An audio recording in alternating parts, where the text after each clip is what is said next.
My guest today is Jack Balch, a dedicated resident of Pleasanton for over 2 decades. He's deeply committed to public service. Jack's extensive experience in business finance, combined with his active involvement in community organizations, makes him a valuable asset to Pleasanton. In his free time, he enjoys hiking, mountain biking, fishing, and camping with his family.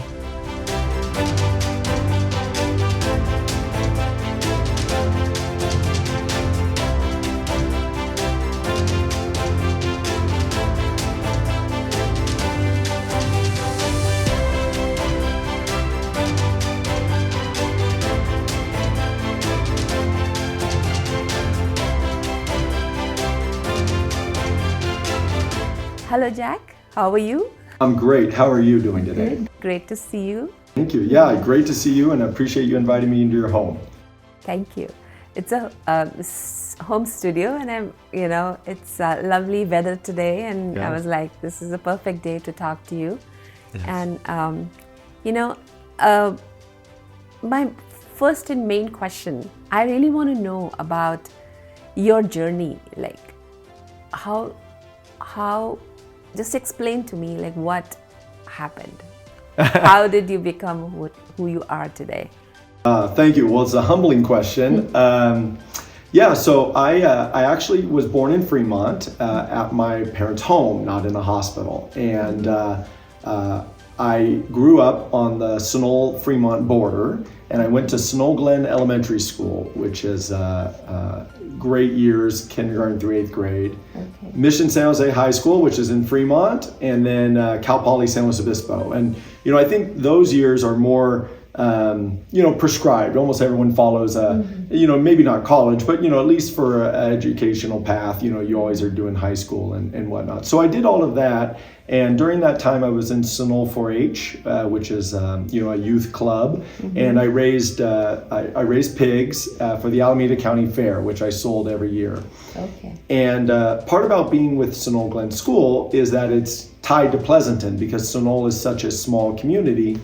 They don't have a high school. They don't even have a grocery store. Their dog have a dog as an honorary mayor when I was there in those years. And so a lot of my friends were interdistrict transfer from Pleasanton. And so I was introduced to Pleasanton as long as I can remember. Main Street, the ice cream, all of it, it's been a part of my life, my entire life. And I remember decorating the Christmas trees at the banks. We would make ornaments, and then our field trip, because the school was not very financially stable, the field trip was riding the bus from Sunol to Pleasanton, which, as a 3rd grader, you thought was the best thing ever. And we would hang our ornaments and then go to lunch. And my mom would pick us up, my sisters and I at the time, they're slightly younger than I, and she would take us to lunch downtown. And so I remember the arch as a kid, and then that's how I started, and the formative years, I would say. Okay. After I went to college, or during college, I met my wife in college at San Luis Obispo, and her family's from Oakland, and mine is again from Sunol Fremont. And so I wanted to get back to Pleasanton as soon as I could. I lived with my parents a few years, like a lot of college graduates do. I think I was on the cusp of this unaffordability you needed to get your job established. And I became a CPA. I was working at Ernst & Young down in San Jose at the time. Okay. And I had gotten into Santa Clara pre-law, and I deferred it to get my CPA license. And if we think about challenges, or what I think about directions of life, learning to be an accountant and learning how to read financial statements, and companies being able to show you how they make money and how they work and what their stewardship of that responsibility for their shareholders was just amazing to learn. I appreciated it tremendously. Okay. But the formative moment was when I had to tell my dad that I did not want to go to law school, and I wanted to continue to become an accountant or a full manager at Ernst & Young. And I think he was very disappointed, but slightly proud. And I think he still to this day doesn't know if it was the best decision, but it was a significant decision when the deferment that Santa Clara had offered me expired, and I had to make that choice. And so I did. I let it expire. I continued on with Ernst & Young. And then about 5 years in, my wife and I, we had married. We wanted to buy a home and have children. And that became the next part, because I was working, like many professionals, almost 3,000 hours a year. 2,000 is normal. And my wife's like, we're not having kids because you're not home. And I definitely wanted children. I grew up in a family of 3 siblings, and so I just wanted to have children. So I did a career shift, also another formative change. My father's company does warehouses. They build, or used to build, commercial warehouses, kind of like a Costco, but much smaller. Okay. And they were going through some really financial challenging times, and they couldn't figure out what it was. So through a couple of different people that he works with, they suggested I interview in the field of real estate. And so I did, and I looked around, and my father reached out to me and said, I'd like you to consider working for us. And it came with its challenges, right? The concept of working for your father. And I know a lot of people maybe work with their spouse. That's someone you get to choose. But your parents are, an interesting mix of people you get to work with, right? If you're going to choose to do it. You're doing it consciously, so now I've got to be aware of it. Right? Whereas, obviously I didn't choose my parents, right? Yeah. I was blessed to have them. There's no doubt. But so I went to work for my father, and shortly after starting there, I found out that the controller was not necessarily fully honest, and that was a big source of their challenges. And I brought my accounting skills to bear to do that, to help them. And at the same time, that was approximately 2008, and we were going through the recession, and we really worked hard, and I was in a management position, to not lose employees, because they had been in business almost 30 something years at that point, and they had never let go an employee due to true economic conditions. They would complete jobs and then let the staff go because they were a union shop. But beyond that, it was always trying to really take care of employees. And so I got to work with my dad and my grandfather, and it was amazing, because the thing that I saw was, I'll call it the humanity and the grace, and we really try, and I'm really happy to continue it on.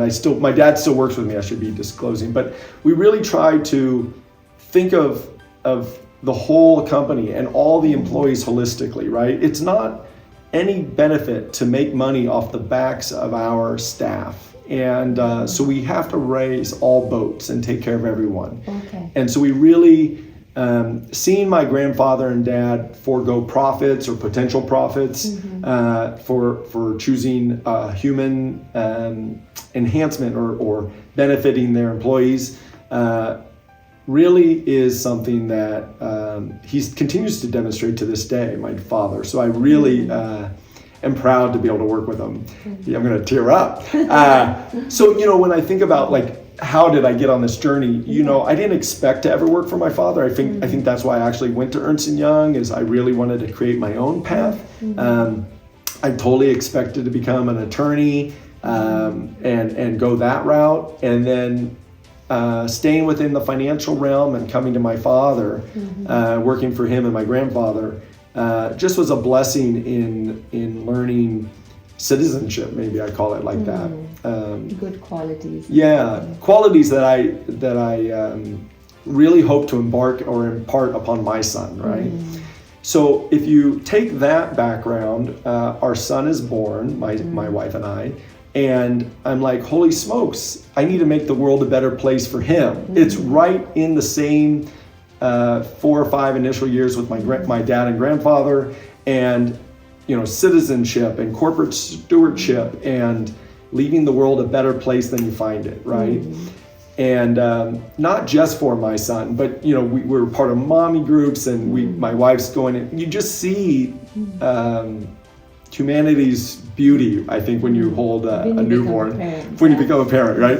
You might support capital punishment more if someone hurts your child, and but you just want to pour your grace into them, right? You just want them to be successful. Yeah. And it's hard because my son's 15 and doesn't want any advice from dad right now, but we're always in their corner, right? Yeah.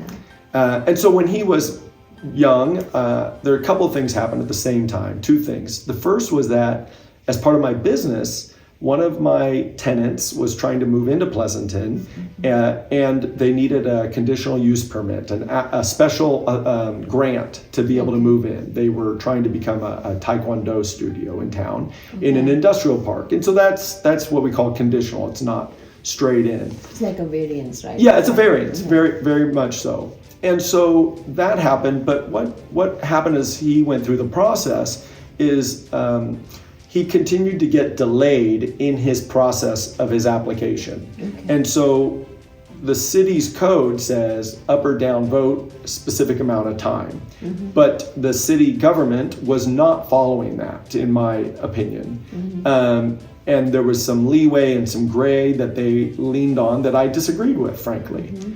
And I really realized at that point, and again with the corporate citizenship and kind of global citizen, humanity citizen, this man's life was being destroyed while he simply waited. He couldn't open his business, but he was still paying rent. We were trying to forgive the rent, but we still had debt payments. Mm-hmm. And so many lives are impacted simply because he could not get an up or down vote. Okay. If he had gotten the down vote, he at least could have moved on with his life, right, to a different location or a different spot. If he had gotten the up vote, or yes, he could have opened the business, right? Mm-hmm. But the delay was the worst of both, I would say. Okay. So that happened exactly or near when my son was born, and I was approached and was told, this is why good people are needed in government, right? This is why we need to not be complacent in government and what our government should do and what we expect them to do, right? We expect them to follow the rules that they outline and set. And so not wanting to think I was qualified in any way at the time to do anything, I ended up looking online, and we have commissions in the city of Pleasanton. And so I volunteered for the Parks and Rec Commission. I put my name into the application pool, and they handle all of our beautiful parks in town, 46 or 47 of them, and all our trails. And so they deal with the maintenance of them and the design of them and the programming of our after school activities. And I thought, this is perfect. My son is going to play baseball or do some sport. He's going to enjoy the parks. We are living in our community. And I thought, this is perfect. Like the perfect. It was a perfect segue for me to feel like I'm giving back, and for my giving back to my son and all of the youth who this is our next generation, right? Tearing up. So I did that, and I did it for about 4.5, almost 5 years. And Jennifer Hosterman was the mayor at the time, so she appointed me. The mayor appoints and the council ratifies. And so I was really grateful for the opportunity to do it. I then went and got appointed, or the Planning Commission had a vacancy, and Planning Commission deals with more land use. And so they were the ones initially who had delayed the application for my tenant the 5 years prior, right? And so an opening came up, and I had been working in my father and grandfather's business, which is real estate. And so it was recommended that maybe I consider applying. And it's 2 meetings a month. So I talked to my wife, and she goes, 1 meeting to 2 meetings a month? Okay, we'll let you try, right? Or we'll do it. And so I applied, and Mayor Thorne appointed me to the Planning Commission. And so that was really exciting, right? You get to look at our policy as to, where do we want businesses to grow in town? Where do we want housing to be? Where do we want certain things so that we're not creating so much traffic just trying to get between things, right? Yeah. And it was a beautiful time. It was hard, much harder, but really exciting. Okay. And then, you don't expect it, but then in 2020, 2 council members were terming off, and 2 seats became available. And I talked to my wife extensively about, this seems like the natural path to continue to serve. But our son was, young. He's 13 now, and these are more a commitment. And so we talk about, the balance between being there or being at a meeting and what it would take. And I decided to go ahead and we decided to go ahead and go for it. And I was elected during COVID, which no one expected. So I ran completely different campaign than I ever anticipated. And I got elected in 2020, November 2020. So I currently serve as a council member, and vice mayor rotates every year. It's by decorum. So 2023 was the year that Mayor Brown has allowed me to serve as, and my fellow council members allowed me to serve as vice mayor. Okay. And so it's a weird journey, but in hindsight, to me, it looks natural. And I don't know, what skills per se I represent. I feel like I try to make sure I listen and hear, but I still try to stay centered on what I'm trying to do, which is to make my sons and future children of Pleasanton's lives better. I want him and others to want to live here. I want them to be able to live here. And we have real challenges and adult responsibilities. So it's a little challenging lately, but that's my goals. Yeah. So I think that answers that question. No, seems like it was like meant to be, the way you were describing, right? The things were falling into place naturally, right? I think so, but I think, I think there's a bit of trust in it. And, I look back because many times Pleasanton asks its elected officials to run twice for the seat. Many times we have people who are serving who have run once and then run a second time. And then lately, I was elected without running twice. I don't know if I would have run twice. It's quite a task. But I do feel like my goal is to keep the compass true for Pleasanton. And if I can do that, and people trust me to do that, then I will try to continue to serve as best I can. So, yeah, I guess it does feel natural, but I don't want to say it's natural earned. It's not earned. It's with grace. I have this. Yeah. And do you remember any challenges, like, while you were in office, or serving? Yeah, there's different challenges at different points, right? I think anytime a youth, and maybe I was 22 or so, telling my father that I wasn't fulfilling his dream that I become an attorney, that's a significant challenge, right? I think the other challenge is, working for my father and being taught in my early years of professional career to maximize shareholder value, right? Most corporations, that is kind of a principle, right? Whether they have a social justice element or not, there's a balance. But I saw more times than not my family choosing to not do that for what they thought was the right thing to do by people. And so, that's a challenge to what you thought was valuable in the past, right? And how you change that. And then the other challenge is that, I watched some of your prior videos about time management, right? I'm a mess with time management. I shouldn't, no one should think that it is, maybe we all get the illusion that we can have it all, but there is choice and there is trade-offs. And there should be no doubt that I really do regularly evaluate if I'm helping my son and my family, or if I'm sacrificing too much for the community, and vice versa, right? And my wife and I call it the 3-ring circus. I've got a work circus. I'm fully employed. I have to work to afford. I have a mortgage, I have the city circus with all of its stuff, and my family circus, right? And all of them are important. All of them are. And so the challenge is not. The challenge is doing them all well and fully, but also not forgetting yourself in them, right? Yeah. And I try to frame my mindset of look at what I am allowed or given the opportunity to do right now, right?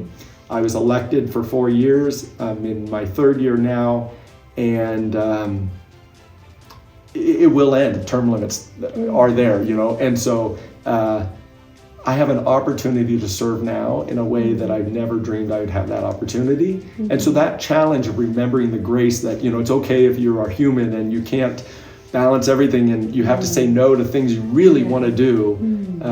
Giving myself that grace to do it has been probably the biggest challenge, because I don't want to say no. It's hard to say no to great causes, right? We have so many great things going on in town, and so many great people that I love talking with, right? So saying no and not feeling horrific, right? Having the grace to forgive myself that I can't do it all is probably my biggest challenge, to be honest. And sometimes, that's what you saw that video, right? Prioritizing or making lists. And there's so many lists. In the end, you have so many that. I've got the best advice for you on that, which is my dad's advice. If your lists get too long, just start a new piece of paper. That's good. The most important things will rise up, right? Yes, yeah. And usually, and like I said, I try to keep the perspective of opportunity to do this with the beauty of having a family, right? And work can wait most of the time, because my father still does work and still is able to be leaned on in times, and there should be no doubt I'm working many hours though. I am awake many hours. And you probably do multitasking too, right? I do, but I've heard many people say it's a bad idea, right? We can only focus really on one thing at a time, right? And do that effectively. So I do try to start a task and complete a task fully before I do move on, because I think that in my experience, too many things going on at once is not the way I do it. I do prioritize, I do list, and then I will try to get things off the list. And I know that concept of you write something down, and you can strike it off, and then it helps you feel motivated that you've got something done. I definitely do that. I definitely do that. Yeah, we all kind of, some people strike it off, some people make another shorter list. Okay. Yeah. And you see the list going shorter and you feel better by it, right? You're right. Yeah, exactly. Yeah. So, anything you would like to share about, for the future of our city, what is it? Yeah, Pleasanton is at an interesting point from my perspective and my background to it to now. And that is, I think we are trying to balance what we want to look like in the future. And I mean that in the most gracious way I can, because there is no doubt that our city has a uniqueness that we need to preserve or keep whole. We also have to balance the realities that we are a job center. We have some amazing employers here, and we've also got a great social economic variance in our population. So, we do have some homeless in Pleasanton that we need to figure out how to support. And it's not the stereotypical person with mental health challenges. We have single mothers or people that have had a medical expense that they've gone into foreclosure or other challenges with, or bankruptcies. So we've got these beautiful homes and selling for highest price ever, and then we've got people at the complete opposite end of the spectrum. And housing affordability is continuing to become more and more of an issue for many residents, and I think that Pleasanton needs to do some soul searching as to, when we say we're a community of character, we really need to think about, are we willing to, open our doors and address some of these real challenges in a professional way. And what will that mean for us? And I think so when I think about the future, I would say it's bright. We're geographically blessed in the location we're at. We can pull labor from the San Joaquin Valley. We can get down to Silicon Valley or San Francisco or Oakland. We've got airports around us, and being on the 680, 580 crossroads has been a great blessing for us. But I think it also comes with responsibility. You know, our teachers, for example, and I will use them, you know, they predominantly live outside of our area. And when we want our children to have a great education, at least from my youth years, you know, the teacher staying after so that you could get, you know, help clean the classroom or go to them and confess, you know, your soul about homework or whatever it may be, or get some extra help. Well, if the teacher's trying to get on the road to get home to her children or her family, or like 2 hours, an hour and a half of it. Yeah. So how are we looking ourselves in the mirror to say that's what we're doing for society, right? I know we say we can pull labor from San Joaquin, but tell me how many of those people would love to not have to drive 2 hours home. I was a baseball coach when my son was little in Pleasanton, and we had such a shortage of coaches, which is why apparently I was allowed to be one, because I'm not very good as a baseball coach. And you know, where are our baseball coaches, right? You know, where are these people? Well, they're all on 580 going over the hill, right? It's hard to, It's hard to balance. The commute gets longer, right? Commutes are getting longer. Super commute is now a word we use. And so I think Pleasanton needs to do some soul searching as to how are we going to do our fair share. I know it gets a lot of rhetoric in the state, but if we theoretically lived in our own little bubble and we built housing for the population that serves us, either at a restaurant or at the hospital or our kids or, you know, the janitor at the school. If we were to do that, we still need a bit more housing, right? And it doesn't all have to look the same, and it can be unique and different, and I think it still can be Pleasanton. So the future brings that biggest challenge, I think, right? Yeah. But at the same time, quality of life matters. Public safety is gotta be paramount. If people don't feel safe walking down the street, you know, we have individuals, male, female, that feel comfortable to run at night, right? If that's lost, we would be in deep trouble, right? And so public safety's gotta be paramount, coupled with or along with water. We know water is a continued challenge in the Tri-Valley, and then we just kind of go from there, right? Transparent government and supporting our schools and housing. They all round out the priorities or challenges we have in our world. And I think that the national debate has made a lot of our ability to listen to each other, hear not just, you know, not just listen, but hear and understand what the person is saying, to come up with a compromise solution to move us forward, right? It does no good if I prevail and then a different group is bitter, right? We need to move together, right? And I think Pleasanton is working a little bit off the, you know, needing to figure that out a bit right now. And I hope we do, right? I hope conversation helps us, so.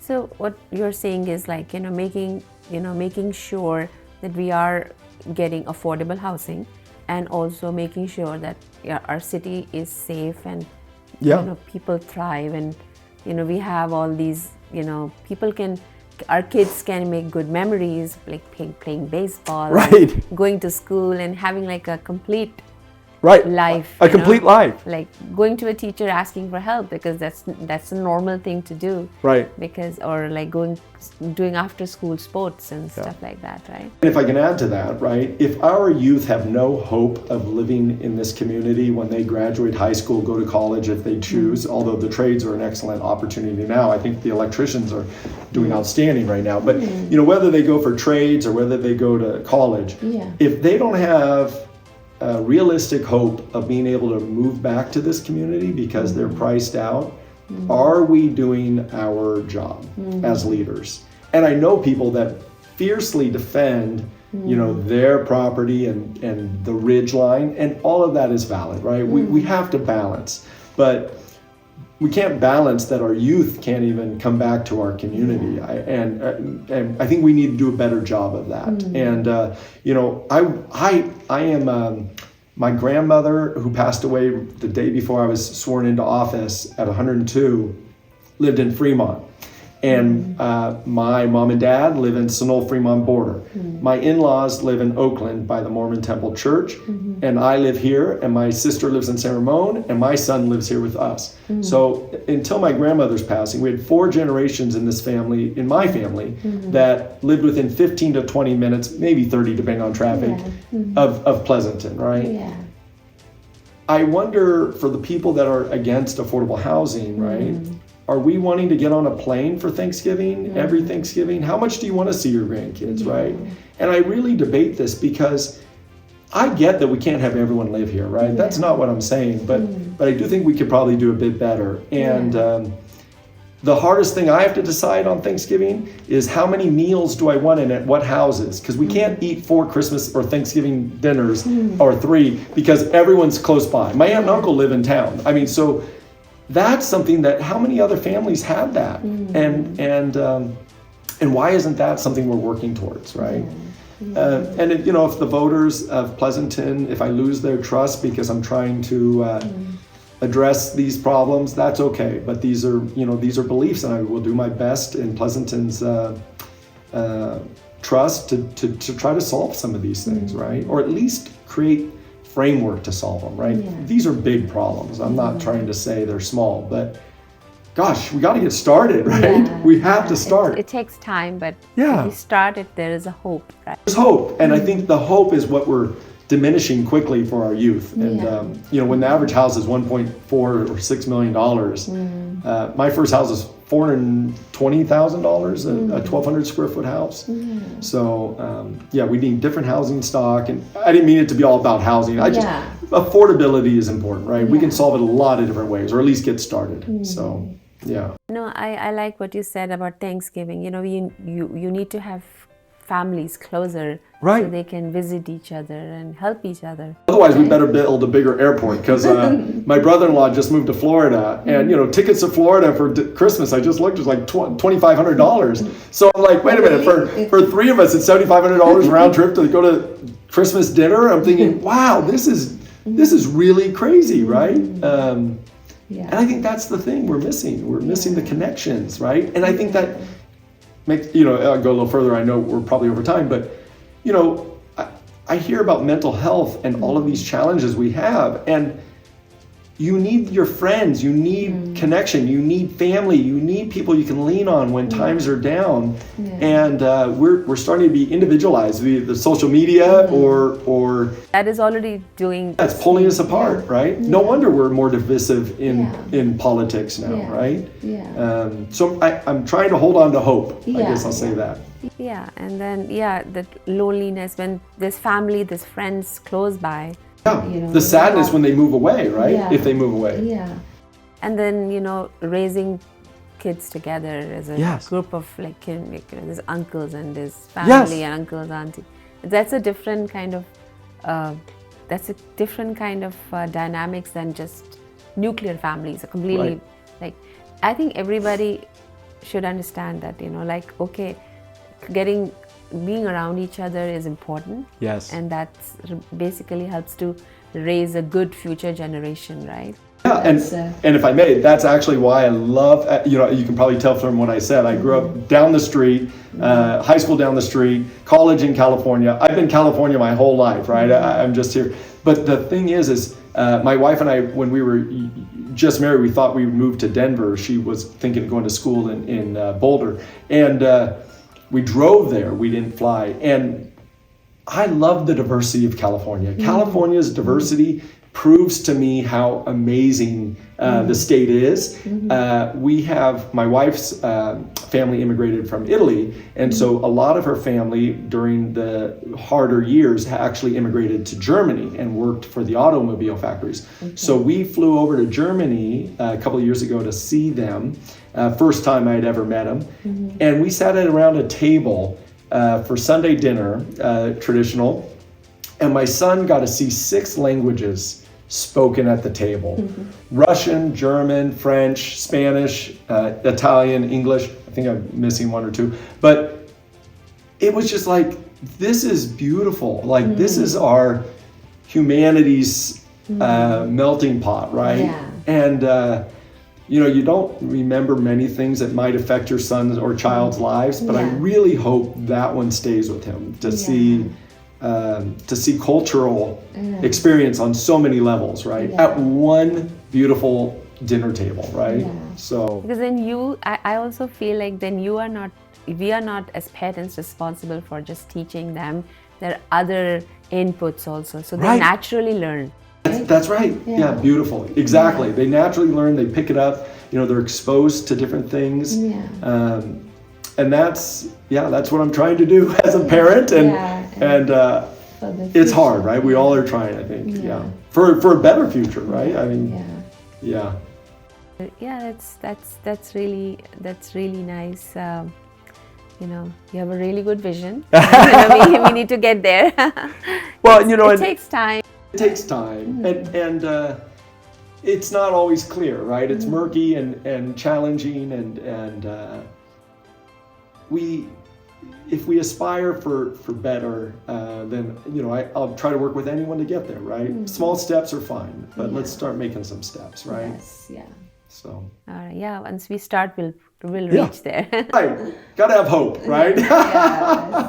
That's really important. Yes. And those baseball games and those, those cafeterias, those, hot dogs. And Right. That's really important part of raising kids in a safe environment. Yep. And making it, you're coming back at night from a school campus, you're feeling safe. Yes. That it's okay, you're walking, it's fine. And if I may, public safety is both perception and reality is what I'm learning.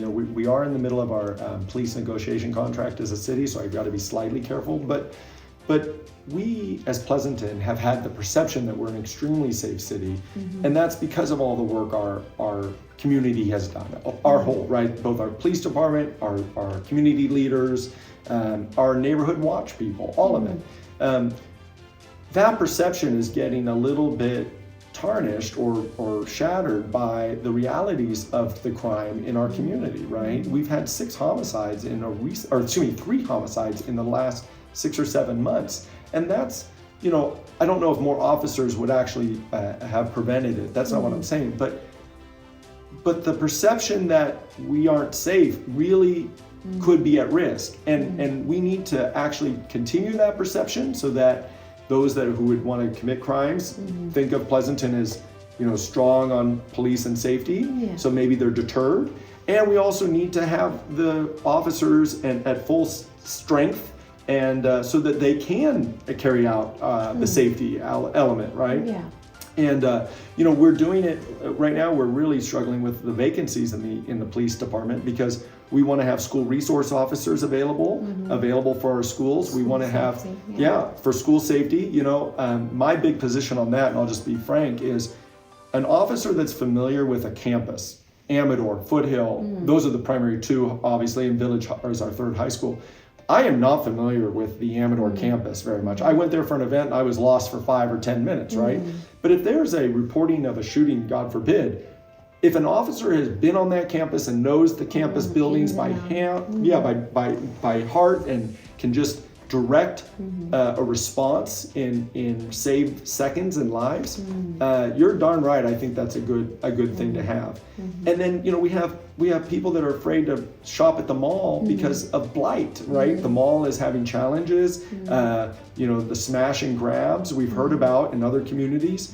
We need officers to be patrolling that. We need the officers to be able to do that. And then the third is the alternative mental health. So we've got the school resource officers, we've got actual patrol and all of that. And then we've got the alternative mental health, which is where someone in crisis has a plainclothed officer and a clinician show up to help them through that, because mental health is real. I've been to enough things as a civic leader to really understand that we didn't ask for the mental health. Our brains just may be working differently. And so when you're in crisis, having an officer show up can be possibly more elevating of a situation in a poor way. So this is a clinician that shows up with a plain clothed officer, and that response is something that Pleasanton is really working and supporting, and the whole council is. And that's something that I think we should be proud of, that we are trying different ways to address the community's needs, and they will change over time, right? Yeah. The needs change, then everything, And we need to be responsive. Yeah, no, that's true. That's really good, Jack. It was nice talking to you, listening to you. Thank you. Yeah. Thanks for joining me today. Had a great time. Appreciate it. Yeah, it's been great. Thank you. Thank you. Yeah. If you want to talk about anything at all, then you know who to call. Just tell Sanjana. Tell Sanjana. Tell Sanjana. Tell Sanjana. Just tell Sanjana.